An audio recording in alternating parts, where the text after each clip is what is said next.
Hey everyone.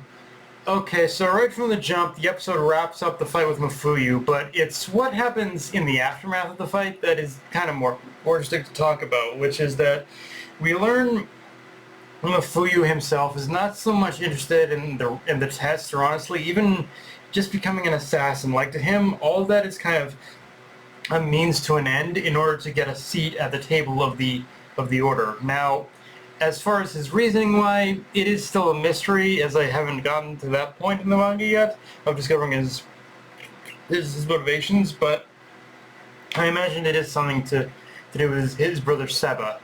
But but one thing, his brother, but one thing I do like about this moment between Mafuyu and Shin is how it does kind of showcase Shin's own personal growth and his willingness to offer the same advice and lessons he's learned from Taro, that if and offer them to someone else, that if you who may need that guidance, that if you really want to be led out in to be led into the world, to be led into the world of the order, if you want to be in that world, you need skill more than connections. And again, advice to someone who should be his rival at best and enemy at worst, again, really shows how far Shin has come as a character.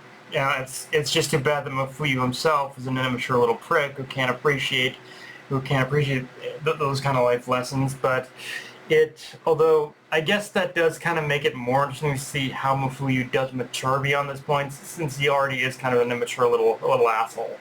Um, with that said, the episode introduces us to the man himself, Kanaguri, a proctor and member of the Order, and his introduction in the anime, I can't lie, is a bit of a mixed bag, in my opinion, which is to say, animation-wise, I obviously wish there was a little bit more effort put into his debut, but I will say they still kind of succeeded as well with the part of his introduction that involved basically the very short-lived fight between him and Shin and Mafuyu. Like, that part actually was pretty good. I just wish we got like more bits like that had the effort put into it.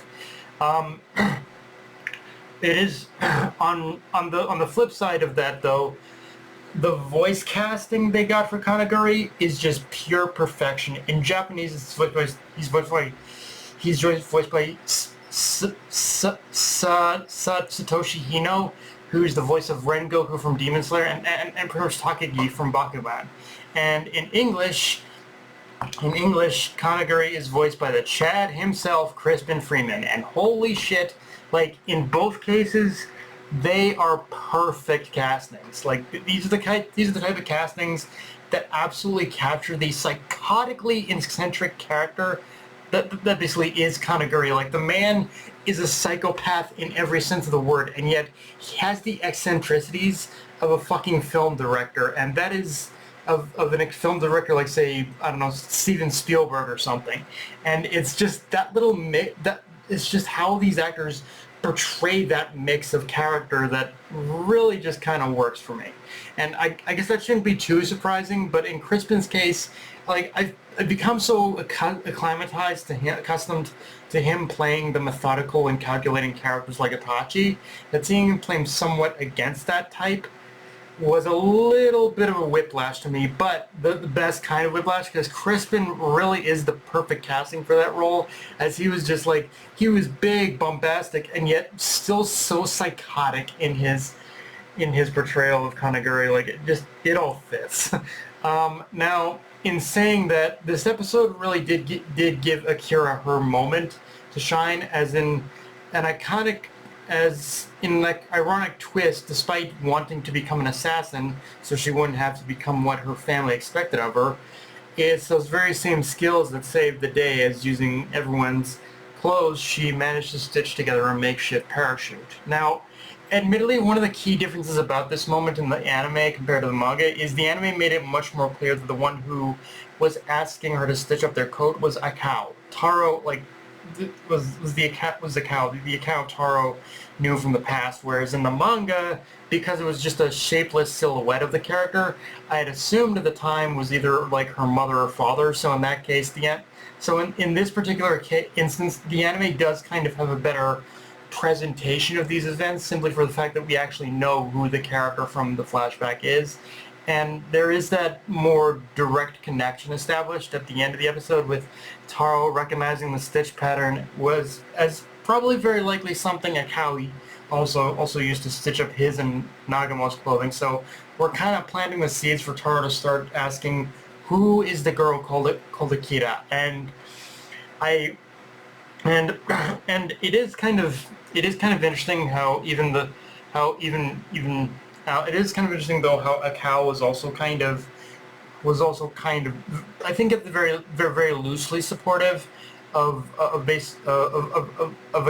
Akira's parents like wanting her to go in a much more in that much more homekeeping direction, because I think she herself kind of was also thinking very much similar to how Taro did at the time, that she didn't want Akira to be involved in her world, I think. But she still probably ended up according to Akira, she still ended up teaching her a few basic like skills, you could say, like hey, you know how to use a gun and whatnot. I guess there's kind of a weird ironic twist there.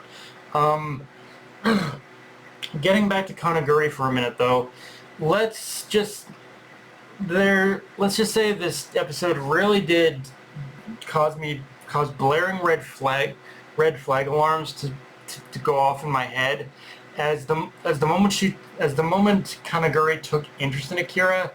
That was the moment that both that was one of those moments that both here and in the manga made me say, what game are you playing, motherfucker? And I'll say here what I said when reading this in the manga. I think Kanaguri is one of Uzuki's operatives. Like he's the one Uzuki sent in order to in order to in order to properly like recruit fresh blood, as he put it. Like Kanaguri, I think might be very well his operative, even though he's a member of the order and even though he's a proctor. Like it's just I do think Kanaguri is the one who's been the Kanaguri is like Uzuki's agent in a way. Um, and if that is the case, then that all but confirms to us at least that there is a connection between Akao, Taro, and Uzuki, which makes the fact that Akira is here all the more complicated, while simultaneously making the question of what did happen between Taro and Uzuki all the more intriguing, because we definitely know that Taro killed Uzuki all those years ago, and I think this chapter is more or less confirming it had something to do with a cow. Or this episode is definitely confirming it had something to do with a cow for sure. But yeah, guys, that's pretty much all I got for this review. If you enjoyed the video, like, comment, subscribe to my Blue Sky, and with Crunchyroll, be sure to hit the bell, the subscribe button, and just share the video, guys. Dark Knight of Anime signing off. Later, everyone.